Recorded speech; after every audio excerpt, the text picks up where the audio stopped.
وہ اس وقت جانبدار تھے، آج وہ کہتے ہیں کہ ہم غیر جانبدار ہو گئے. تو آپ کی حکومت ختم ہونے جا رہی ہے، جس کا اقرار آپ نے خود آج کر لیا. آپ کی فرسٹریشن، آپ کا اضطراب، آپ کا حیران ہونا، شاک ہو جانا، صدمے سے دو چار تھے آپ. جس طرح سے آپ بول رہے تھے، آپ پرائم منسٹر ملک میں کوئی غلط لفظ استعمال نہیں کرنا چاہتا، مگر چھوٹا سا بچہ نہیں جس سے ہاتھ میں سے ڈرنک چھین لی جاتی ہے، جس کے ہاتھ سے آئس کریم اچانک چھین لی جائے، جس کے ہاتھ سے اس کا پسندیدہ کھلونا چھین لیا جائے، یا اس کا پسندیدہ کوئی کپڑا چھین لیا جائے، کوئی گفٹ چھین لیا جائے. آپ اس طرح حیران پریشان ہیں، اسی طرح بے قرار اور الزامات لگا رہے ہیں تڑپ تڑپ کر. یہ اپوزیشن کوئی اچھی نہیں ہے. میں یہ نہیں کہہ رہا کہ انہوں نے چوری نہیں کی ہوگی.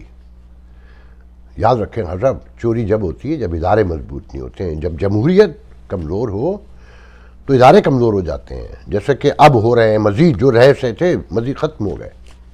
اب تو یہ حال ہو گیا ہے کہ جس فوج کے بارے میں لوگ بولتے ہوئے ڈرتے تھے، آپ نے ٹھیک کہا سوشل میڈیا کا دور ہے، ہر چیز سامنے آ جاتی ہے. سب آ گیا نا کہ ترقی اور ایکسٹینشن کی لڑائی ہے. ایسے قصے پہلے نہیں آتے تھے. یہ آپ کی دین ہے. اور آج آپ نے عالمی قوتوں کو کم، اپنی فوج کو اور اپنی ایجنسیوں کو زیادہ للکارا ہے کہ وہ دیکھتی رہتی ہیں. وہ جو نمبر 1 ایجنسیاں کہلاتی ہیں، جو منظم ترین فوج کہلاتی ہے، دنیا کی 6ٹھی 7ویں بڑی فوج ہے، آپ اسے بتا رہے تھے کہ جب باہر سے مداخلت ہوتی ہے تو تم کچھ نہیں کر پاتے، اور اندر بیٹھے ہوئے لوگ مل جاتے ہیں، پیسے پکڑ لیتے ہیں اور حکومتیں الٹ جاتی ہیں. خاصا لوگ بے وقوف نہیں ہیں، سب سمجھتے ہیں. اور جو شاہ محمود قریشی نے کہا نا، مطلب جھوٹ بولنے کی، دروغ گوئی کی، لفاظی کی کوئی حد تو رکھیں حسب.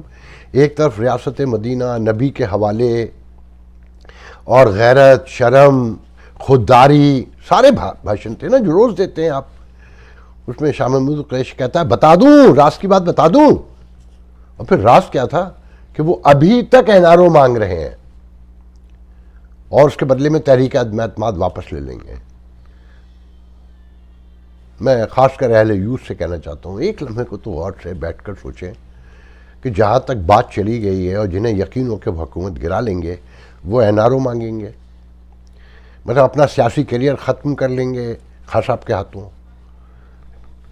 اگر وہ مانگ بھی رہے ہوں گے تو انہیں فون کر کے میسیج دیں گے کہ ہمیں NRO دے دو تو ہم تحریک عدم اعتماد واپس لے لیں گے. پھر وہ کہتا ہے میں نے حلف لیا ہوا ہے، میرے سینے میں سینکڑوں راز ہیں. بیان کرو نا، کر تو دیے، صاف تو کہہ دیا کہ عالمی سازش ہے. امریکہ کا بھی کہہ دیا، یورپی یونین کا بھی کہہ دیا. وہ ابھی مریم تقریر کر رہی تھی، میں نے غور سے نہیں کی کیونکہ ان کی تقریر بھی روایتی تقریر ہے کہ جی بائیڈن نے فون نہیں کیا. سب کو پتہ ہے، کوئی نئی بات نہیں کر رہا. میں صرف آپ لوگوں کو سمجھانا چاہتا ہوں کہ دیکھیں یہ جو کچھ بھی ہو رہا ہے نا، اس کا نقصان صرف آپ کو پہنچ رہا ہے. یہ حکومت اب بچ جائے تو، اور نہیں آ جائے، اگر بچ جائے تو یہ اپوزیشن رہنے دے گی، آرام سے بیٹھے گی، معیشت چلے گی اس سوشو پولیٹیکل انارکی میں. یہ کیاس میں، انارکی تو آپ لوگ نہیں مانتے مگر میرے نزدیک انارکی کی آخری انتہا انارکی کی. یا یہ نئی حکومت ابھی آ جائے تو خان صاحب گھر چلے جائیں گے. جو لوگ ان کے ساتھ ہیں نا، دیکھ لیا، انہیں کوئی پتہ مطلب نہیں ہے کہ یہ پرانی تقریر تھی. کہتے ہیں نا کہ جی خان صاحب نے بہت اچھی بات کی کہ میڈیا کہ بھئی معیشت دان لا کے بٹھاؤ. وہ کلیم کرتے ہیں 5.6% پہ ترقی ہوئی، اور ساؤتھ ایشیا میں سب سے کم بے روزگاری انہوں نے بتائی، سب سے کم مہنگائی انہوں نے بتائی. تو کاش یہ میڈیا بین الاقوامی اکانومسٹ کو لا کر بٹھائے جو نیوٹرل ہوں، امپارشل ہوں، یا اپنے ہی درمیان میں سے بچوں کو لا کے قرآن اٹھا کر کہیں، کیونکہ ہر شخص یہاں متنازع ہو چکا ہے. وہ آ کے سچائی بیان کریں تاکہ ہمیں بھی پتہ چلے کہ واقعی جھوٹ کون بول رہا ہے.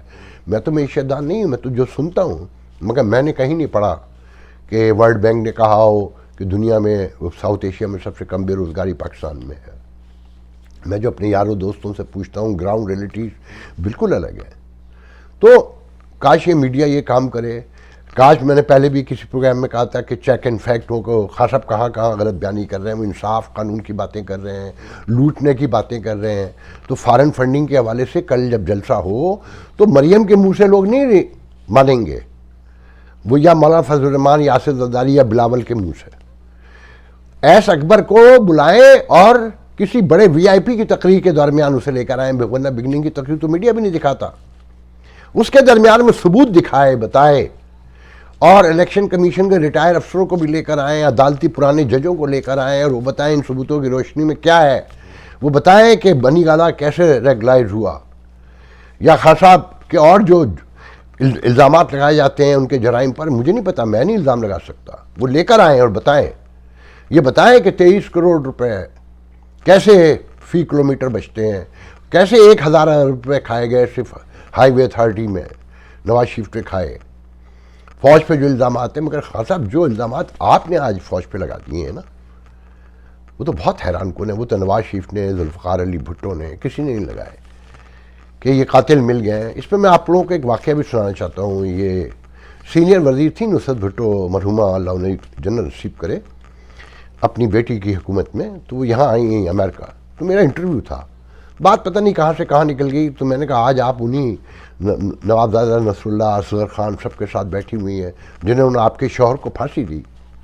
تو خاتون رونے لگیں اور کہا یہ معافی مانگتے ہوئے میرے پیر چھونے آئے تھے، تو کیا جمہوریت کے خاطر، ملک کے خاطر مجھے معاف نہیں کر دینا چاہیے تھا؟ مجھے ان کے ساتھ مل کر جمہوریت کے لیے، کہ جب دشمنوں نے بھی ریلائز کر لیا ہے، مجھے کام نہیں کرنا چاہیے تھا کہ یہی جمہوریت ہے؟ پڑھیں جمہوریت کو، سیکھیں، امریکہ سے سیکھیں، آپ امریکہ میں رہتے ہیں. اور انہوں نے ایک مجھے لیکچر دیا. اس کے بعد جب وہ چھپ گیا تو اتفاق سے اصغر خان مرحوم، انہیں بھی اللہ جنت نصیب کرے، فلوریڈا میں تھے، میامی میں. ان کا داماد اس وقت BCCI میں جو مقدمہ ہے، بہت سے کو پتہ ہوگا، اس میں سزا ہو گئی تھی اور وہ سزا کاٹ رہے تھے میامی کی جیل میں. تو انہوں نے مجھے فون کیا اور کہا کہ یہ خاتون نے جو آپ نے لکھا ہے ایسے ہی کہا ہے. میں نے کہا جی بالکل ایسے ہی کہا. پھر اور مجھے بڑے فون آئے. مرزا اسلم بیگ کا جو مجھے یاد پڑتا ہے، اس کے 1 سال کے بعد فون آیا تھا کہ یہ چیزیں مجھے پتہ چلی ہیں تو یہ صحیح ہے. مگر اس سے پہلے جب مرزا اسلم بیگ نے مجھے فون کیا تو اس سے پہلے MRD ٹوٹ چکی تھی. جب اصغر خان یہاں سے واپس گئے، اور کوئی ایک اور آیا ہوا تھا، مجھے یاد نہیں آ رہا کیونکہ اتنی طویل پرانی بات ہو گئی ہے. یہ 89 کی میرے خیال میں بات ہے، یا 89 کی بات ہے، تو اندازہ لگا لیں 32 سال پرانی بات بتا رہا ہوں آپ کو. تو یہ صحیح ہے کہ تعامل کا نام ہے جمہوریت. اور یہ ذہن میں رکھیں آپ لوگ کہ جمہوریت اور مذہبی جنون، عقائد ساتھ نہیں چل سکتے. ریاست اصولوں پہ کھڑی ہوتی ہے، اندھے عقائد پہ نہیں کھڑی ہوتی.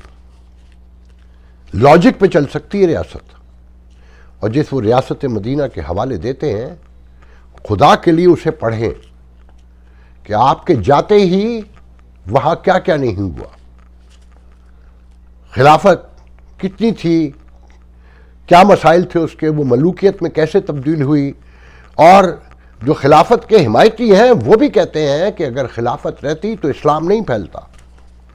یہ ملوکیت تھی جس نے، مجھے کہنے دیجیے آج کی، یہ ملوکیت تھی جس نے اسلام کو عرب سے باہر نکالا، فتوحات دلوائیں.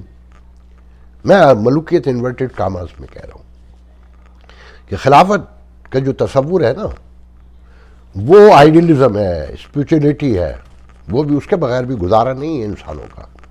ہر مذہب موجود ہے اور رہنا چاہیے کہ ہوپ ہے، امید ہے. مگر یہ ذہن میں رکھیں کہ جس ریاست مدینہ کی خان صاحب بات کرتے، اس کا ذرہ بھی کہیں کوئی علامت بھی یہاں نہیں ملتی. خان صاحب کی جو کابینہ ہے نا، میں آپ کو اپنے ضمیر کی روشنی میں کہہ رہا ہوں کہ 90% لوگ خان صاحب کی باتیں سن کے ہنستے ہوں گے، کیونکہ ان میں سے اکثر کو میں پرسنل لیول پر جانتا ہوں. یہ مذہب خان صاحب عام ووٹر کو بیچ رہے ہیں، جس کی زندگی عذاب ہو چکی ہے، جسے روٹی بھی پوری نہیں ملتی.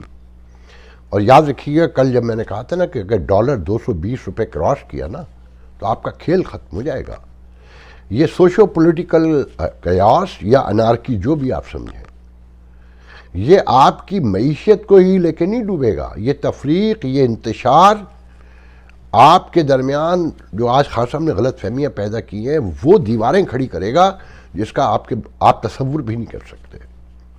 مجھے اب الیکشن مجھے نہیں پتا الیکشن ہوں گے نہیں ہوں گے، اس کا انجام کیا ہوگا، کسے آپ ووٹ دیں گے. خان صاحب کی یہ قوت تو موجود ہے نا جھوٹ کی بنیاد پر. اور خان صاحب مارکیٹنگ کے اور ان کی ٹیم اتنی ماہر ہو چکی ہے کہ وہ مارکیٹنگ میں سکھاتے ہیں نا کہ آپ اپنی پروڈکٹ کی خامیوں کو خوبی بنا کر بیان کریں اور ریپیٹ کرتے رہیں، بار بار ریپیٹ کریں. جتنا ریپیٹ کریں گے کامیابی آپ کا مقدر بنے گی. تو خان صاحب اسٹریٹجیکلی ایک ہی تقریر کو ریپیٹ کرتے ہیں، بار بار ریپیٹ کرتے ہیں تاکہ آپ کے ذہنوں میں گھر کر جائے کہ وہی فصلیں دکھاتے ہیں، وہی ٹورزم دکھاتے ہیں. مگر خان صاحب یہ نہیں بتاتے کہ جو کلچر ہے آپ کا مذہبی، جو عقائد ہیں، اس کی روشنی میں ٹورزم کا کوئی تصور بھی کر سکتا ہے، باہر سے کوئی آ بھی سکتا ہے، وہاں چڈی میں بکنی میں کوئی پھر سکتا ہے. یہ پاسبل ہے. آپ کے آدھے سے زیادہ وزیر شراب پیتے ہیں، مگر کیا خان صاحب آپ میں جرأت ہے کہ آپ اسے اوپن کر دیں؟ آپ اپنے دل میں یہ کہتے ہیں کہ قادیانیوں کو غلط کافر قرار دیا گیا، مگر آپ پبلکلی کچھ اور کرتے ہیں. پبلک کہتے ہیں کہ پہلا بڑا فیصلہ وہ تھا. تو خان صاحب غیرت شرم یہ نہیں ہوتی، خودداری یہ نہیں ہوتی کہ آپ جھکیں گے کہ نہیں جھکیں گے کسی کے سامنے. نہ جھکنے کی وہ شرائط پہلے پوری کر لیں. آپ نے جو کوئی تقریر میں کہا اس کے کہیں ثبوت نہیں ملتے.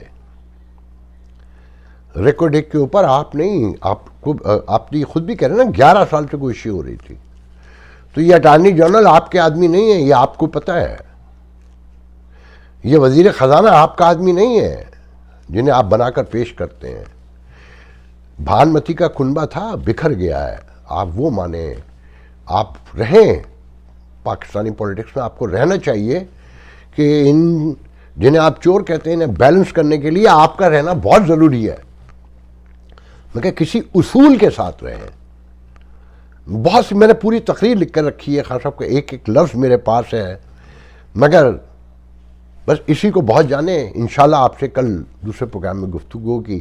ہاں یہ بتا دوں، آپ کو پتہ چل گیا ہوگا کہ ایک آزاد امیدوار صالح بھوتانی بھی ٹوٹ گئے ہیں، اور زین بگٹی جو مشیر تھے بلوچستان عوامی جمہوریہ پارٹی کے، وہ بھی ٹوٹ گئے ہیں. جس پہ فواد چودھری نے کہا کہ وہ واپس آ جائیں گے، اور جہاں بھی گیا تو لوٹا تو میرے پاس آیا. اور کہنے والے یہ کہتے ہیں کہ کل سے پریس کانفرنسیں اتحادیوں کی شروع ہو جائیں گی، اور جیسی وہ پریس کانفرنسیں شروع ہوں گی سامنے آئیں گے. ووٹنگ ہو نہ ہو، خان صاحب کی حکومت ختم ہو چکی ہے، اور اسی فرسٹریشن کا اظہار کیا آج خان صاحب نے. اللہ حافظ.